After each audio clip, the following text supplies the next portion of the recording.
episode 10 of Basketball Wives Orlando.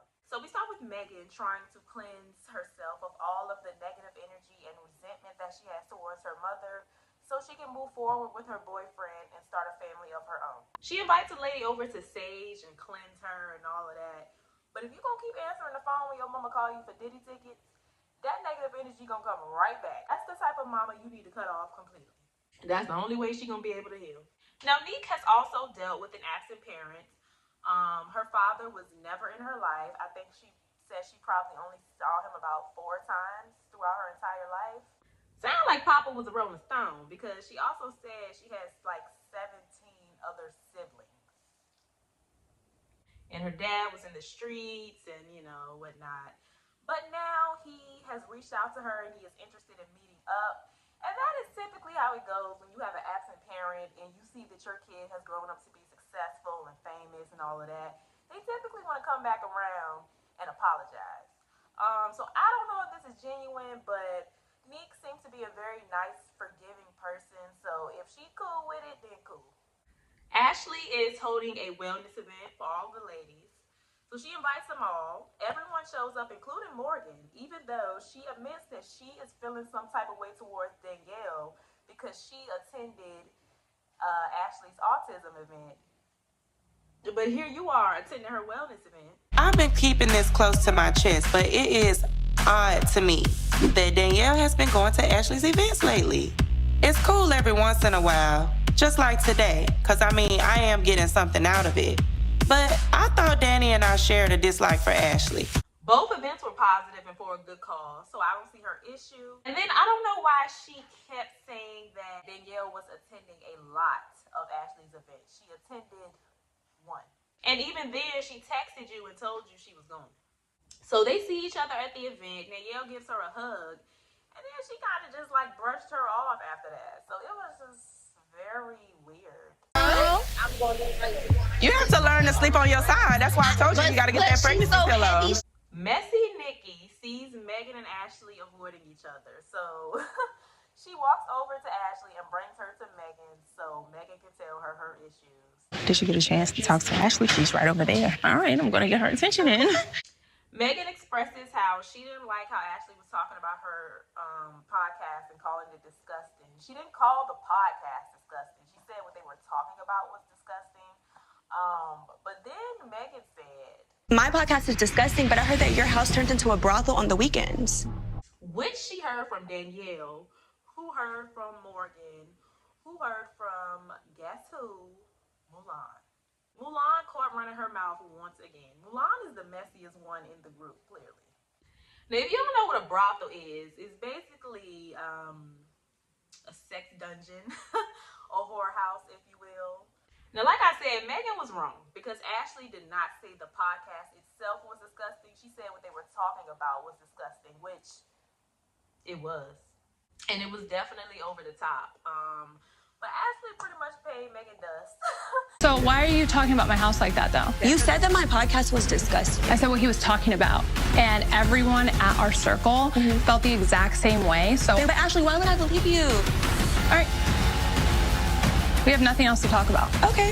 As she should. They didn't really go at it too much about it. And then Danielle tries to ask Morgan why she's been avoiding her and not responding to her messages. And Morgan just kind of brushed her off and was like, girl, we'll talk another day. Morgan is being very childish because you're upset that she attended Ashley's event while y'all are at Ashley's event. Again, like you're just being a hypocrite. She meets up with Megan and Nikki. They go out to like a dinner or something. And she's trying to make it seem like Danielle is the one that's upset with her because she wasn't responding to her messages. So she's running with that and, I don't have to answer the phone and I don't want to. I'm going through things. And to me, the fact that she can't tell them the real issue and why she's really upset lets me know that she knows she's being childish. You're too ashamed to admit why you're really upset with her. So you're making it seem like she has an issue with you.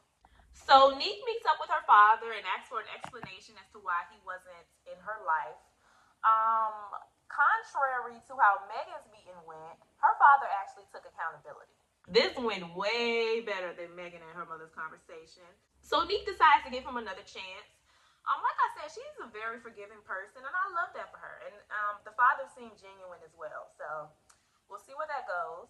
And then lastly, Danielle and Morgan finally meet for Morgan to explain why she's been avoiding Danielle. The matter of the fact is, it's hard continuously seeing you support her at her events and things. It makes me feel like there's more to the story than what you're telling me. And I feel like I have to remove myself from that situation, not only to protect myself, but to protect my name and to protect my children.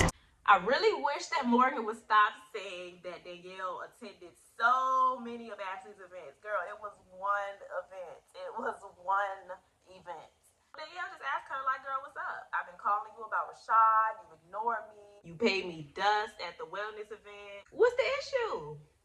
So Morgan finally tells her the issue. And they start going back and forth about that. Morgan is being very paranoid to me. Like, she just assumed that Danielle was over there kikiing with Ashley, telling her all of her business and stuff. She showed up, she played basketball, she talked to nobody, and she left. And Danielle is trying to explain that, but Morgan is taking it as Danielle is being selfish because she won't let her speak. And girl, she's just trying to explain herself. What Danielle is doing here, she's not gonna let me get 2 words out of my mouth. She feels like everything is about her. As long as she's in the positive light, she doesn't really care about anyone else's feelings or regards. And I've learned that from being her friend. So, Danielle trying to figure out, like, are we friends or are we not? They don't really get anywhere. Morgan she knows she's wrong. So that's why she keeps saying, I don't have to answer my phone if I don't want to. She knows she's wrong. The convo got nowhere. Morgan got up and left, and the episode ended there. Now, next week, Megan takes the girls on a trip. Her and Ashley are still beefing. Bitch, I have everything that you're trying to achieve. Ashley is claiming she's jealous of her, and I don't believe that. I do think Megan, sometimes does get jealous of other women, but I definitely don't think she's jealous of Ashley. That just goes back to what I was saying in the earlier episodes with Ashley thinking she better than everybody because she got a man. She seemed like one of those kind of girls that just assumes everybody is jealous of her. Girl, nobody is jealous of you. And then also Mulan tries to call Danielle out on talking about Morgan. You're going around talking. You hit Morgan in the face. At least I didn't stab her in the back. You said that Morgan was a bad friend. We're done. Now, I don't believe that. I don't believe that. Danielle has been very loyal to Morgan. It doesn't sound right, and I'm starting not to like Mulan because clearly Mulan is the messiest one in the group. The only person that's talking behind people's back is you. You the one that started the brothel rumor about Ashley. Everybody wants Megan to be the messy one of the group, but it's really Mulan and Nikki, more so Mulan. Megan may be messy, but the thing is, Megan gonna tell you to your face, behind your back, in the confessional, and on her podcast. And if you ask her, Megan, was you talking about me? She's gonna say, yeah. And then she's gonna tell you what she said and why she said it. Mulan, on the other hand, is just gonna lie and deny and cry and play victim. So Mulan is the messiest person in the group to me. And I really don't like her that much anymore. I hope they drag her at the reunion. I wonder if Ashley knows that she's the one that started that rumor. But yeah, that was this week's episode. Y'all let me know what y'all thought about everything in the comments down below. Stay happy, healthy, and all of that good stuff. And I will see y'all in my next video. Bye.